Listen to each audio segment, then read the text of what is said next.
You are looking at Julian's pronunciation guide, where we look at how to pronounce better some of the most mispronounced words in the world, like this other curious word. But how do you say what you're looking for today?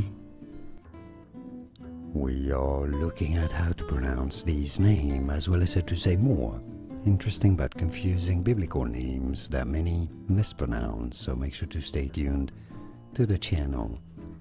It can either be said as Sceva, Sceva, or Sceva.